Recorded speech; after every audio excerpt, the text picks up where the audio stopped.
This is the Tyler Morgan Show on Relentless Daring Media Network.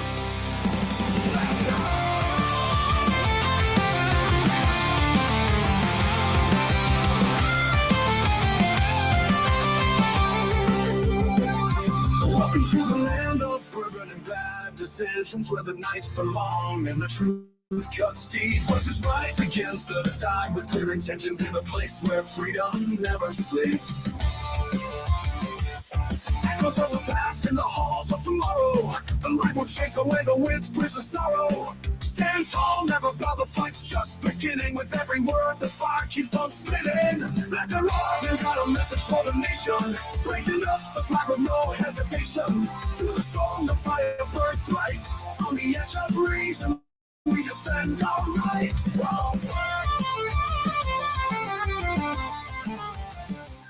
Welcome back to Land of Bourbon and Bad Decisions. This is the Tyler Morgan Show, live on twitch.tv/Tyler Morgan Show, or maybe you're checking this out on YouTube, youtube.com/@the Tyler Morgan Show, or maybe you're just a podcast listener listening to wherever you get the finest of fine podcasts.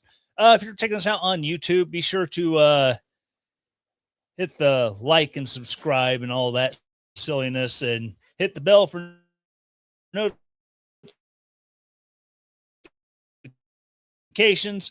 Yeah, but thank you to subscribers on YouTube, and people join me on Twitch, and the podcast listeners as well mean a lot to me. All righty, before I get into the news that's fit to throw a fit about, let me tell you about Charmed Envy Creations. You see, Charmed Envy Creations is a that's my wife's shop. That's all there is to it. It is my wife's shop. I don't know why this is buzzing so bad in my ears. But at Charmed Envy Creations, we build lots of neat little knickknacks and doodads for people. Specialize in badge reels for medical personnel or anyone who works where you have an identification badge and you want something just besides the plain old-fashioned badge.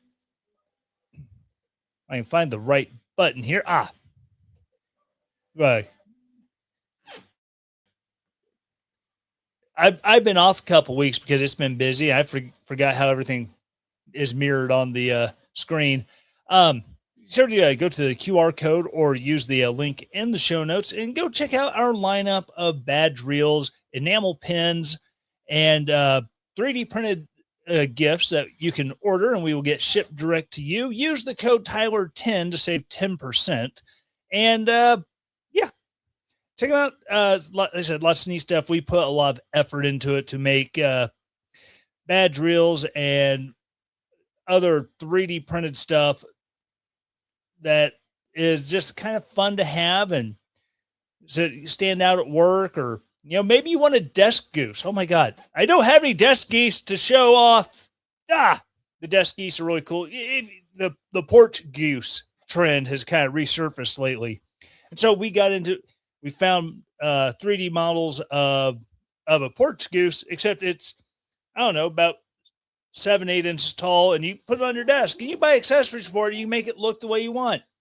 Yeah, throw an Indiana Jones fedora on it. Maybe your desk goose, your daddy didn't love him, and he's got a lot of daddy issues. He's very emo. You can even get a emo style haircut to go on your desk goose.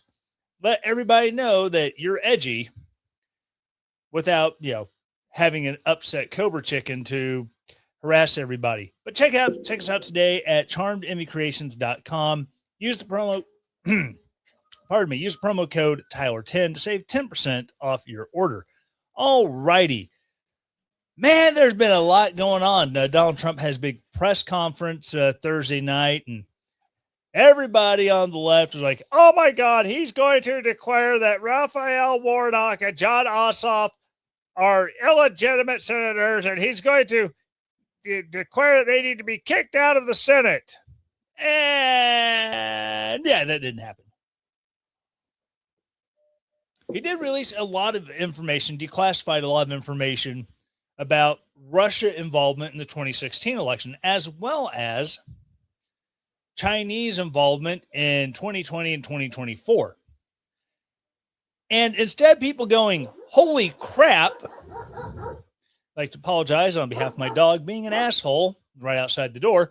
Instead of people going, holy crap, look at this intel showing where all this was happening. They all immediately glommed on to left versus right. Donald Trump, blame casting, blah, blah, blah. If China was such a threat, why did he still win? Because Republicans came out in huge numbers. And there was a chart that I saw. It showed like the 2012 election, showed the 2016 election when he beat Hillary. Then it shows the 2020 election where these astronomical numbers of Democrats showed up for Joe Biden.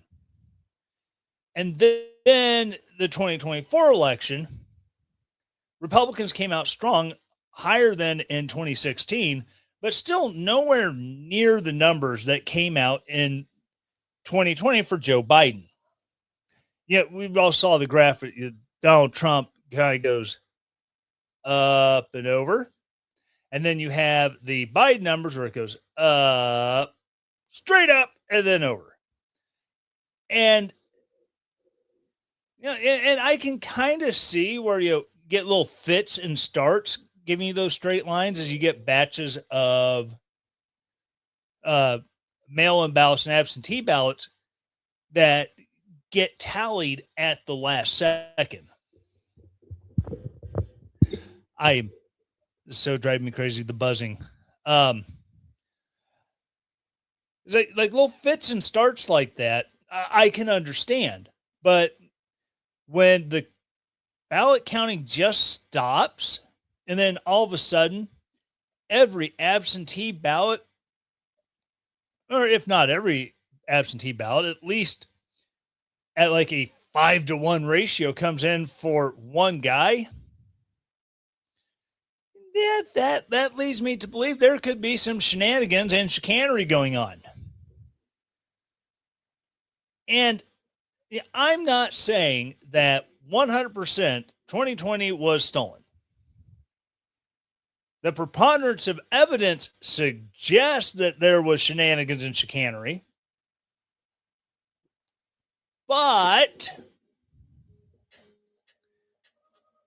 at the end of the day, the ballots were still tallied. The states certified those elections. The House and the Senate confirmed the electoral votes, and Joe Biden was declared ultimately the winner of the 2020 election. But then there's videos that were coming out of people in 2022. They spent 2 years investigating and finding people who, signed affidavits. Now, an affidavit's not just someone saying, well, I saw this, or whatever. It's inconsequential. An affidavit is sworn. If you lie on a sworn affidavit, you face the same penalties as going into a courthouse, going on the witness stand, taking the oath, and lying. It is still perjury to lie on a sworn affidavit. But you had people bringing thousands. I think the number ended up being nearly 20,000 affidavits of people saying, yeah, I showed up at my polling place, and when I checked in, I gave my ID to get my ballot and vote, the poll workers told me I had already requested a mail-in ballot, and I never did. So they gave me a paper ballot for me to fill out as a provisional. And if anything came of it, maybe that mail-in ballot is not received. But if my ballot and the mail-in ballot are both received, I obviously can't cast two ballots. So now there's going to trigger investigation. But here's the thing. If all 20,000 or however many people was who swore those affidavits did in fact cast their ballot, there was never a big story about a massive investigation into Georgia voters having two ballots. There was never an investigation on, well, why did Bob in BF Georgia cast a provisional paper ballot as well as send in a ballot for over or an absentee ballot or mail-in ballot. There was never any big investigations into why this was so odd that this many people had both a mail-in or both a mail-in and a provisional ballot cast at their polling place. And people talked about, they gave these to the Attorney General. They took them to Brian Kemp's office, and his aides stonewalled people while he snuck out. And so there's a lot of speculation that maybe he was in on the fix. I mean, I don't know. I said, that's speculation from other people. That's not me making any speculations. It's me commenting. But it seems really weird if you're going to bring this pile of evidence, this trove of, look, we have this many people who have signed a sworn affidavit that this happened, and it possibly affected the outcome of the election. Why was there never an investigation? And from was seeing online and reading through comments on it, is while everyone was focused on Fulton County and Cobb County and DeKalb County in the Atlanta metro area, a lot of this was going on in southern Georgia and other rural parts of the state. And so you have to wonder, did someone game the system in order to get access to voter rolls and just do a massive block of requests for these mail-in ballots and then intercept them from wherever they print the ballots? It'd be really interesting to see how sequential the serial numbers on these ballots are, or how sequential they were. Because wouldn't it be weird if there was like 20,000 or more ballots requested, and you compare those requests to the people who said, hey, this happened in my polling place, and then see where numbers line up, especially in the same district. Like I said, and I'm not saying this happened. I'm looking at the evidence and I'm just kind of rattle through my brain and see what makes the most sense. And it is so confounding that I don't think I can make sense of it in my own brain. But yeah, it was so weird though. Like I said, when Donald Trump was doing this press conference, which I didn't watch, and you get the outpouring of this was a nothing burger, or look, it showed right there Russia interfered. We knew Russia interfered. That has been settled for a decade that Russia interfered with 2016, not at the ginormous scale that was portrayed by left-wing media. I think Russia spent like 20 grand in social media ad buys posing as pro-Trump groups. And their reach was relatively limited. Like I said, that's been settled since 2016.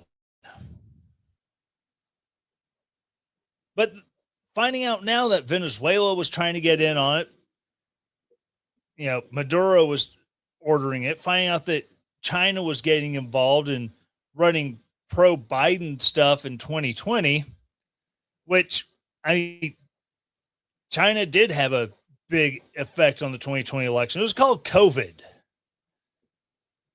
Their disease escaped their lab, made it around the world, and through government overreaction, Donald Trump having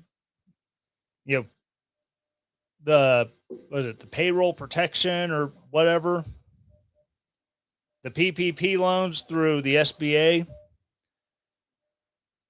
as well as the COVID stimulus checks, it drove inflation.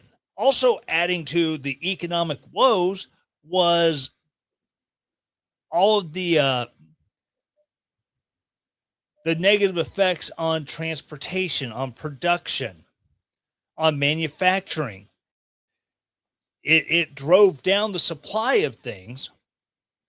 And, well, if you drive down the supply, but the demand doesn't go down, the prices go up. That's basic economics. And then flooding the economy with a bunch of poof, there it is, fiat currency. It devalues the dollar, so the dollar buys less, which adds to the problem of rising prices due to low supply. I feel like I've started an economics podcast. What the hell? I'm not an economist. I'm a half-retarded, brain-damaged infantryman, for crying out loud. But I paid attention in school when they taught basic economics. Watching those old 8mm film strips in the third grade of, and you see, Jimmy wanted to buy a bike, but now there's fewer bikes available, the price has gone up, even though there's the same number of kids who want to buy the bikes. Why is that? Yeah, I'm old enough to remember 8mm film strips on the reel-to-reel projector. And the stupid films are from like 1970 or 1968 or some crap. They're really, really freaking old. But yeah, it's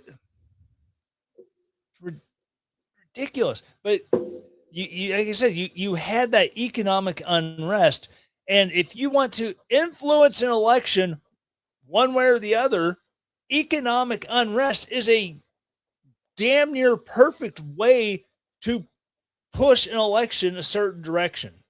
I mean, you don't have to go that far back in history. Look at the 1980 election when the United States was suffering from stagflation.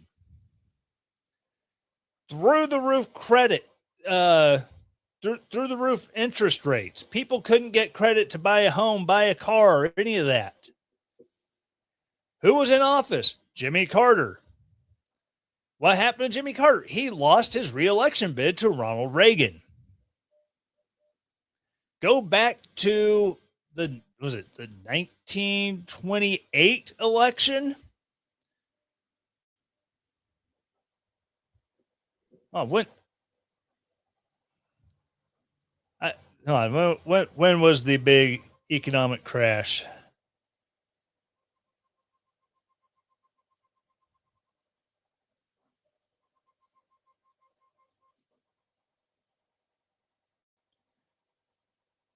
Okay, so it would have been the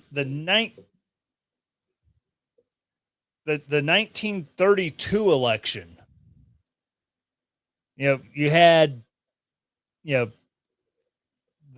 crash in 1929, and then from 1929 to 1932, Herbert Hoover is doing all of these big ham-fisted government-driven ways try to boost the economy,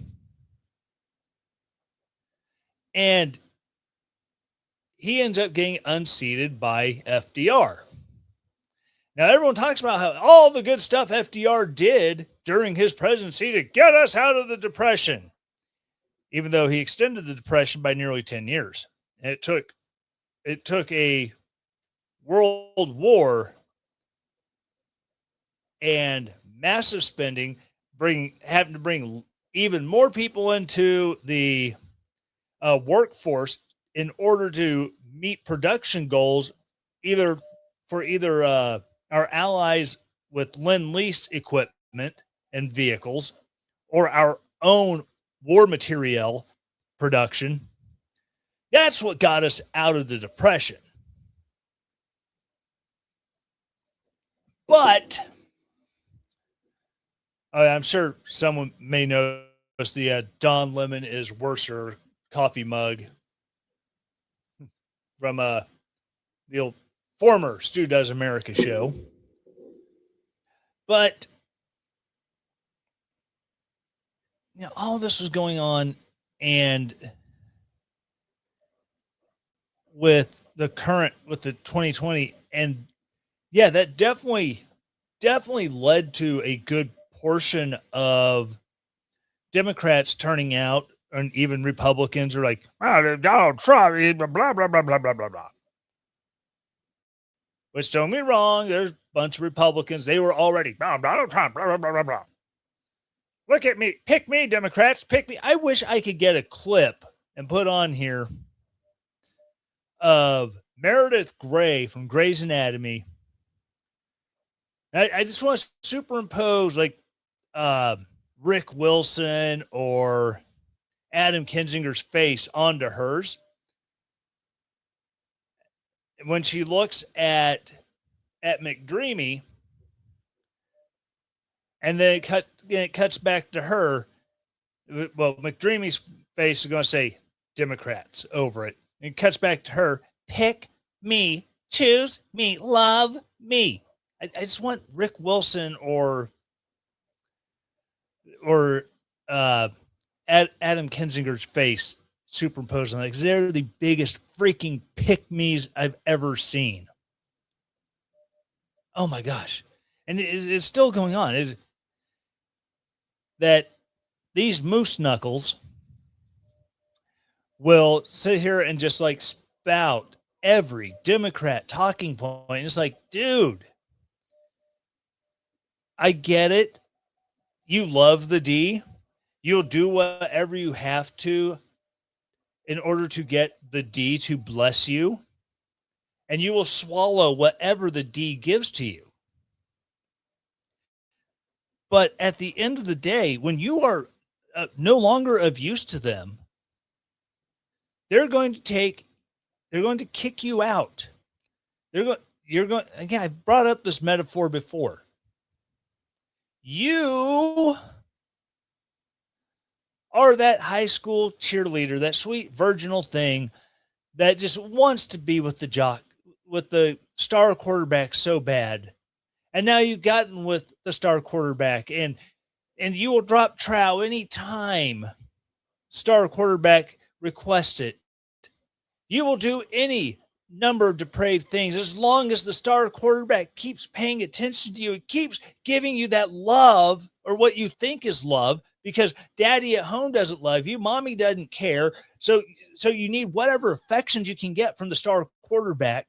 And then at some point, the star quarterback is going to tire of you. And your debased ass is going to be thrown out on the side of the road and left behind in a cloud of dust because you're no longer of any value to them. I mean, look at how quickly they walked away from Eric Swalwell. Look at how quickly Democrats walked away from Graham Plattner. He's like, he was the golden child. He could do no wrong. Forget the fact that he was a Nepo baby who went to a $70,000 private school paid for by his mommy and daddy. And that after he left the Marine Corps and he started his oyster business, his biggest customer was his mom's restaurant. He was like Bernie Sanders, except he actually served the country instead of letting the country serve him. And then he turned around and he claimed to be this poor guy. I'm just a hard-working oyster farmer out here farming my oysters out here in the fields, shucking oysters all day and just barely getting by. Like, dude, you had a guaranteed. My producer was very loud. I hope he's okay. The wife is not yelling for me to go save him, so should be good. Anyways, aside from that loud feather distraction, but Graham Plattner is like, and they went to bat for him so hard. The pictures of him after he got out of the Marine Corps with the Nazi Totenkopf tattoo on his chest. Well, I was as a drunk Marine in Yugoslavia. I didn't know I'm getting. And nobody in your Marine unit, if you were on a ship, none of the sailors were versed in World War II history and looked at that and went, bro, that is so effed up. No one corrected you? Really? Really? See, I don't believe that. But you rocked that thing for years before you finally got it covered up after you left the Marine Corps. And Democrats went to bat for you. Oh my God. The Democrats, he was young and stupid. I was young and stupid once. You know what I never did? I never went out drunk and got a Nazi tattoo. And then the first accusation of sexual impropriety came out. No, just someone trying to take his career. And the second, and the third, and the fourth, and the fifth, the sixth, the seventh, the eighth, the ninth, and the 10th. 10 accusers. 10 accusers deep. And the Democrats are still just, oh, well, yeah, you know, he's a serial cheater and blah, blah, blah, blah, we look at Donald Trump. What aboutism? As much as they hate when whataboutism is used against their people, they will gladly fall on the whataboutism sword when it suits their needs. And then finally, an 11th accuser comes out.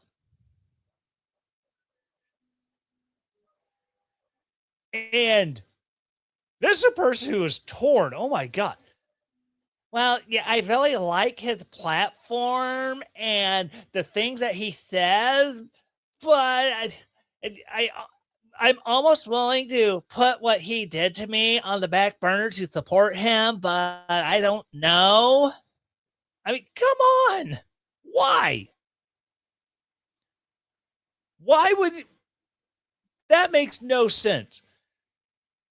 You said in your statement that he forced himself on her. And then And he didn't play the pullout game. I just got confirmation. There's nothing wrong. The bird is okay. He's just being dramatic. If you don't want drama, don't get a macaw. But yeah, he didn't engage in the pullout game, and apparently he also had a history with other women who came out and said, yeah, he liked to take the raincoat off mid coitus, which that's a weird kink, I guess. Like, you want to surprise women with a pregnancy they didn't want? But I mean, don't get me wrong. I'm highly of the opinion, if you don't want to be pregnant, don't be having sex. Because I mean, if you put bread in a toaster that's plugged in, you push the thing down, you're going to end up with toast. And unprotected sex, and even protected sex, is like a toaster that's got a short in it. You put the bread in, you push the button down, and maybe you don't get toast out of it. Maybe the bread remains untoasted, doesn't even get warm.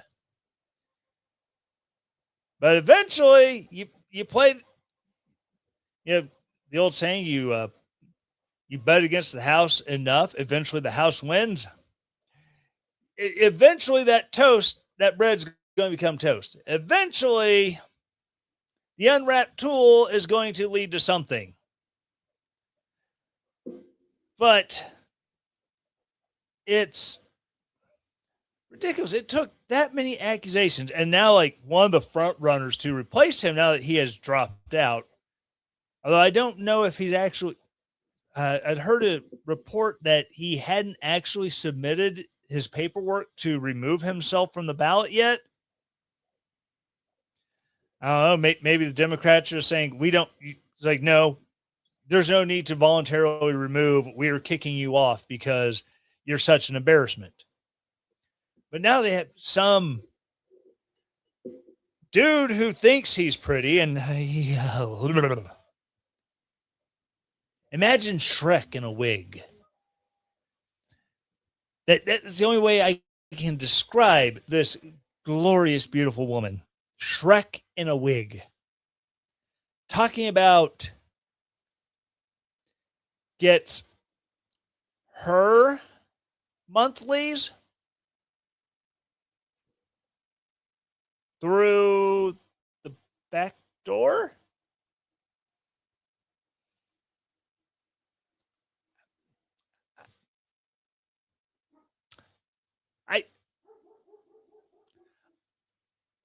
I'm not an anatomist.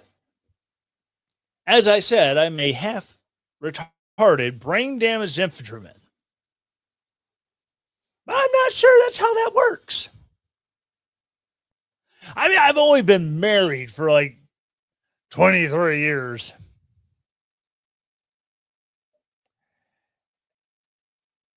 And I don't recall this ever being an issue in my 23 years of marriage, that there would be complaints of that.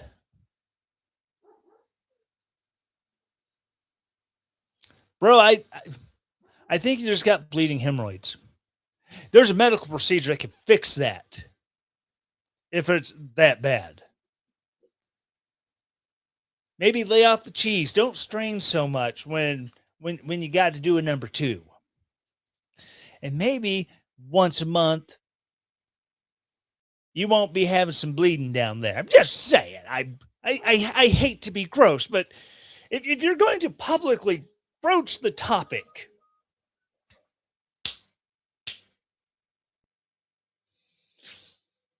you're inviting criticism. You're inviting comment. But, oh my gosh. But yeah, I said, Eric Swalwell. No one gives a crap about Eric Swalwell from the Democrats anymore. No one gives a crap about Graham Plattner from the Democrats anymore because they're no longer useful tools.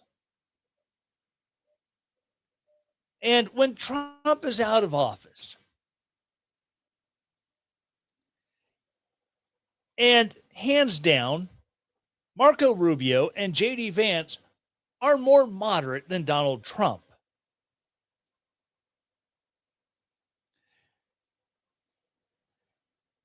Are the Adam Kinzingers and the Rick Wilsons and the other members of the Pedo Project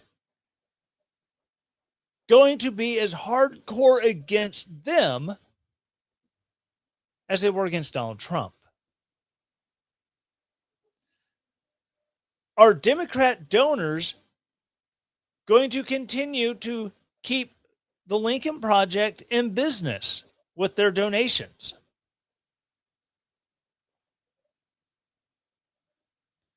Is Adam Kinzinger going to maintain visibility amongst the left for pushing back against a guy who is far more moderate than the current president,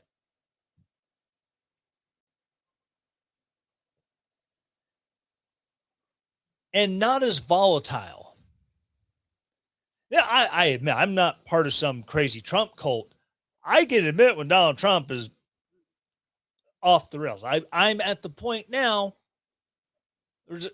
if I'm listening to the shows that I like to listen to, if they're just playing clip after clip after clip of Donald Trump, I'm so unenamored with how Trump speaks, the tenor of his voice, all of that I'll be like, nope, I can't listen. I cannot.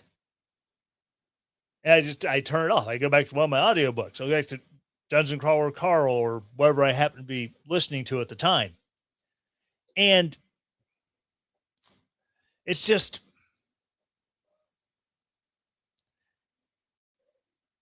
how are these guys going to remain in any way, shape, or form relative to the left when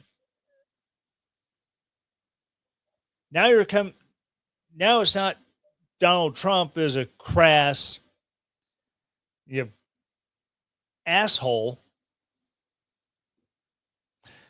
And now you have someone who's likable, someone who is very well spoken, someone who doesn't get tongue tied like J.D. Vance or Marco Rubio. Two people with significant experience on the world stage now. How are you going to come out against them because they don't believe in as big a government as you do? Because they would like to see the government shrink. They would like to see government spending go down on things. Because the government's not spending as much money, there's no need to tax people as badly, and people like not getting taxed. I mean, where do you go? These guys have built grifts based solely on the dude with the Cheeto dust is bad.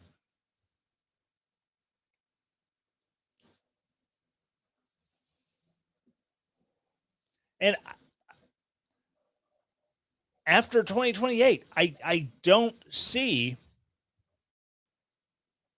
any sort of viability for these clowns. And like I said, Democrats are just going to, well, Trump's not there anymore. You don't mean anything to us. Eat feet. Don't let the door hit you where the good Lord split you. And It's mind-boggling. And I think I want to finish this out with some good news. Do.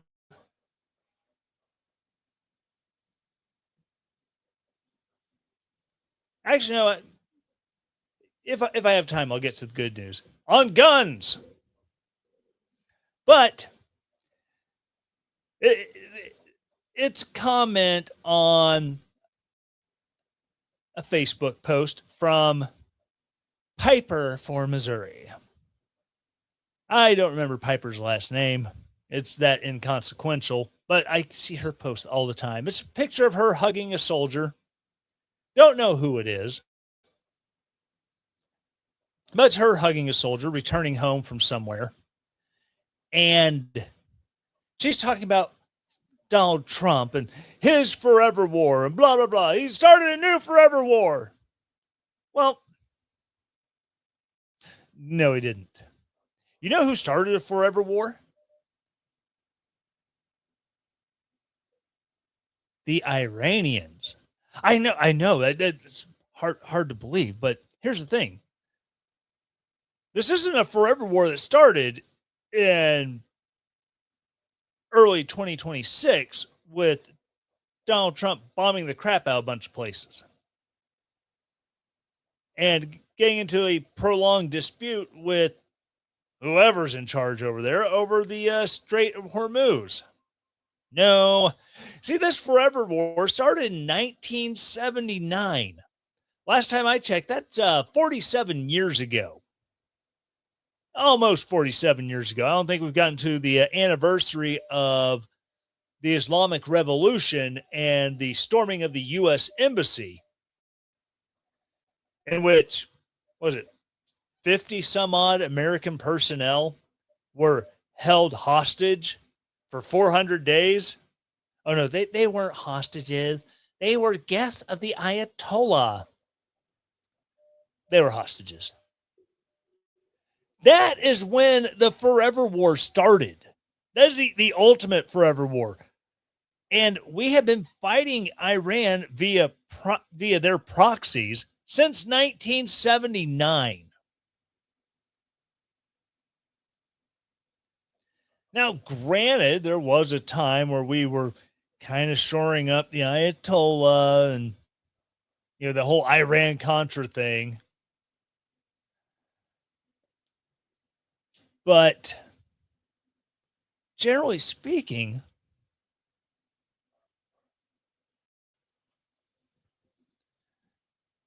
we've been at war with them either directly or through their proxies. I mean, the war on terror, it first started in 1983 with the bombing of the U.S. Embassy in Beirut, followed by the bombing of the Marine barracks in Beirut. Like, do we not pay any attention to history at all? The Iranians funded the attack on the embassy and the attack on the Marine barracks. They started this damn war. We just spent way too much time fiddling around, not going after those who started it, not prosecuting a war against the people who keep funding Hezbollah and Hamas.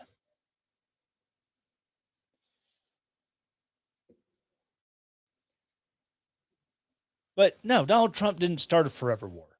Donald Trump is not the one who had Soleimani and his people bringing copper plates to build explosively formed penetrators to defeat American armor in Iraq.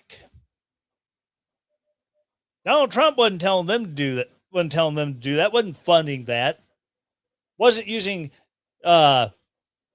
fungible cash money that, oh, this is money for for medical supplies. Yep, it's going straight to medical supplies, and it buys the explosives, buys the copper plates, buys the wiring, ships, pays the train to smuggle it into Iraq to use against American soldiers.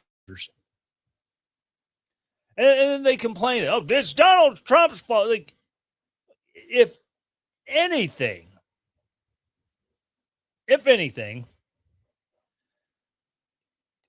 you could put the blame on Israel, because I believe, whether we did anything or not, when we started our bombing campaign and our missile strike campaign against Iran,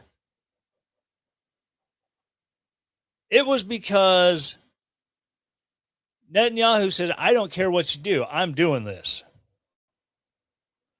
And the president has an obligation to protect troops that are in an area, and protect American assets, and protect American infrastructure, American interests in that part of the world. Because what happened immediately after things started popping off? Drones and missiles and rockets started returning the other way and hitting American installations around the Middle East, as well as civilian installation in Bahrain, Dubai, Saudi Arabia, Kuwait. And here's the thing. If we stood back and did nothing while Israel started their attacks, we would have gotten hit anyways. Why? Because we were closer than Israel. Granted, in the grand scheme of things, not that much closer, but still, we, the U.S. and U.S. forces in the region, would have come under direct attack. So no, Piper, despite what you tell yourself, despite what your betters in the DNC and the left-wing activist influence sphere is telling you, no, Donald Trump did not start a forever war. A forever war was started when the Ayatollah and a bunch of radicals influenced by religious hardliners, Marxists, and a few others stormed our embassy and took Americans hostage. That was the start of the forever war. Not Donald Trump sending people in to, bomb the crap out of Iranian infrastructure, military installations. Sorry, those are the facts. If you don't like the facts, tough. That's just how it is. We are hopefully finishing what Ayatollah Khomeini started in 1979, when he decided that he was going to return from exile in Paris and go back to Iran and stir up a whole bunch of people who were pissed off at the Shah. Don't get me wrong, the Shah was not a great dude, but the Shah is backed by the American CIA. Therefore, everyone over here is bad. Who's American? Kill them all. Yeah, not a great way to look at history and say, oh, it's this guy's fault, when it's clearly not. All right, so I said I was going to get some good news. So with all the Second Amendment stuff,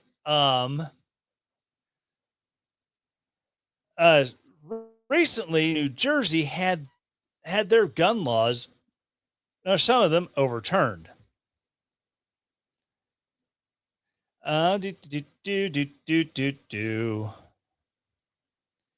right, so this is from Politico, so there's probably going to be some questionable wording thrown into things.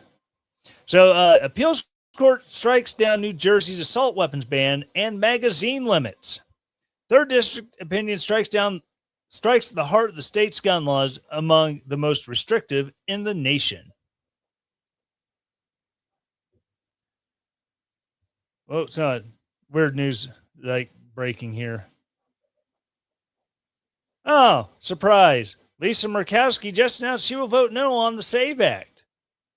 Because, yeah, she's about as Republican as the Lincoln Project is at this point. All right, so this is from Joey Fox and Daniel Mann at Politico. The Third U.S. Circuit Court of Appeals has ruled that New Jersey's ban on assault weapons is unconstitutional, upholding the lower court's ruling and broadening it to strike down larger pieces of the state's strict gun regulations that have been in place for decades. In a 2024 district court ruling, a New Jersey judge reluctantly nixed the state's prohibitions on Colt AR-15 rifles while allowing other parts of the challenge laws to stand. But that ruling, according to Friday's decision, did not go far enough. The court said the state's bans on assault weapons, large capacity magazines that hold over 10 rounds of ammunition also run afoul of the Second Amendment. The court's decision stems from the U.S. Supreme Court 2022 ruling in New York State Rifle and Pistol Association versus Bruin, which held that restrictions on guns must be rooted in the nation's historical tradition of firearms regulation. That means state laws restricting guns must have historical analog from centuries ago. Aw, you can tell they're couching it. You know, they meant them from centuries ago. Our court today returns the Second Amendment to its appropriate place in our constitutional design. Circuit Judge Paul Mady, Trump nominee, wrote in one of several concurring opinions. This is a welcome step that should end the anxiety imposed over millions of New Jerseyans who have been unable to enjoy their natural liberties without wondering what new turn of phrase will descend from Trenton to take away their freedom. New Jersey Attorney General Jennifer Davenport said her office was, quote, considering their options on how to proceed in the case, which was brought by a coalition of New Jersey gun owners and pistol clubs. Today's decision from the Third Circuit invalidating New Jersey's careful laws restricting the AR-15 and large capacity magazines is as unfortunate as it is legally incorrect, said Davenport, a nominee of Democrat Governor Mickey Sherrill, said in a statement. Every other federal circuit court to consider the issue has come out the other way. Okay, so far there's only been one that's come out the other way, and that was whichever court handled Chicago and the Illinois ban.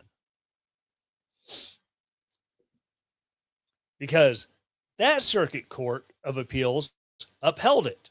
So now you have two circuit courts that have contradicting rulings. So basically, it's going to go to the Supreme Court either way for a final decision to say which one is right, which one is wrong.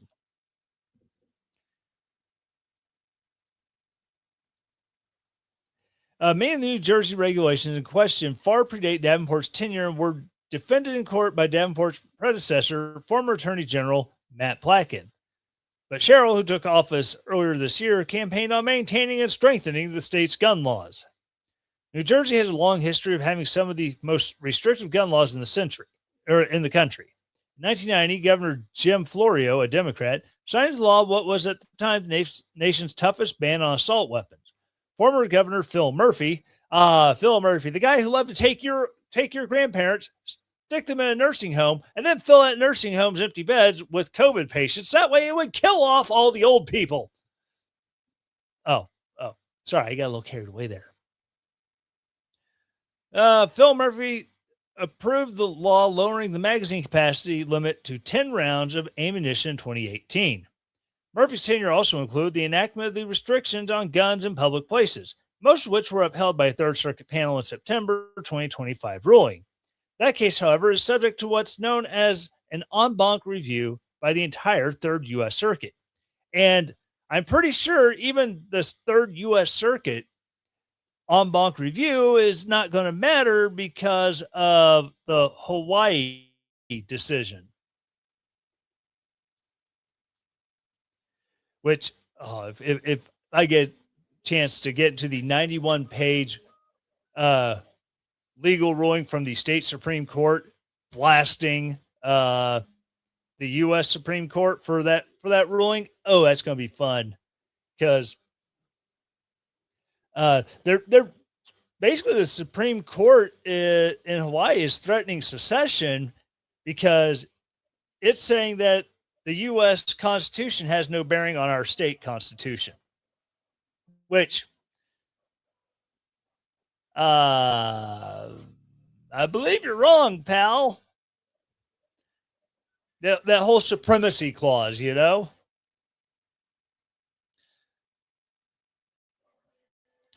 All right, so gun right supporters said that Friday's ruling, as well as prior court decisions, signaled a shift in New Jersey's longstanding status as one of the toughest states on gun restrictions. This decision marks the beginning of a very different time.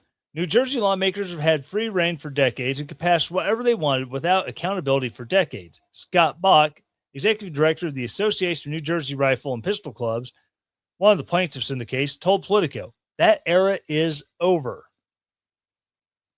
The Third Circuit ruling comes to the U.S. Supreme Court is set to review whether state and local governments can enact assault weapons bans at all under the Second Amendment. Bach said the appeals court decision could be a harbinger of what's to come. Yeah, and there's also a couple cases that were granted certiorari by the Supreme Court and will be held in the upcoming term, or will be heard in the upcoming term. That could also have major effects for the Second Amendment. So, God willing, that that actually goes through and breaks in our favor. The way this court is, though, you can never tell, especially with the way Amy Coney Barrett and Greg Kavanaugh and John Roberts all tend to break on things on occasion. So we'll see. We will see. All right, that's going to do it for me. Thank you again for sticking around, either watching live, checking this out later on YouTube, or checking out the podcast. If you're new to the YouTube channel, please be sure to like, subscribe, hit the bell for notifications, all those good things. If you are a podcast listener, I ask the same 4 things every week. Same 4 things. Number 1, please subscribe, follow, whatever your platform calls it. That way you get in your feed every week when I make a new episode. Every 2 weeks. If I'm so damn busy, I can't record an episode. I apologize. But subscribe. Number 2, please rate the show. I'm looking for 5 stars. I'll accept 4, 3 and below. Please hit me up on the social medias at Fake Tyler Morgan. DM me. They're open. Tell me why you believe I deserve 3 or less stars. If it's constructive, hey, I love good constructive criticism. If you can make the show better, I will do what I can to make it better for you because, hey, you were polite, you were constructive, and you weren't a jerk. If you're hitting me up in my DMs just to put me on blast, please make it entertaining. I can handle people insulting me. I can handle people calling me names. If you're very creative with it, hey, I've got a soft spot in my heart for people who can insult me and make me laugh at the same time. It's a skill, it's a talent, and I reward that talent. If you just want to just a bunch of nonsensical tomfoolery, then I'm just going to ignore you. But anyways, after you have subscribed, rated, please write a review, say something nice about the show. If you have something not nice to say, be pithy. I like people who can, just like people who can creatively call me names and insult me. If you have something bad to say about the show, if I can laugh at it, I'm probably going to just have a good chuckle on your review. And I always enjoy a good laugh. And once you have subscribed, rated, and reviewed, please share this podcast with someone who you think will enjoy it. Send it to someone who you think will absolutely hate it. Send it to Piper for Missouri. I ask you nicely. Just send her a link. Like, hey, listen to this guy's show. He talked about you. Maybe send the timestamp of when I started talking about her not knowing when the Forever War actually started. I would appreciate that very much. Anyways, share it. Send somebody you think will enjoy it. Send it to somebody you think will drive them absolutely bonkers and they'll be mad at you, never talk to you again. Either way, I can be an agent of good. I can be an agent of making your enemies not like you more. So do with that little piece of information what you will. Again, thank you so much for listening. And as always, stay relentless. The Tyler Morgan Show is a Relentless Daring media production. The Tyler Morgan Show is supported by its listeners. To support the show, go to ko-fi.com/Tyler Morgan Show to donate there, or relentlessdaring.com and hit the donate button at the top of the page to set up your donation. All music used in the Tyler Morgan Show is used with permission from HerbalPlanet.com, link in the show notes. 2 Timothy 1:7.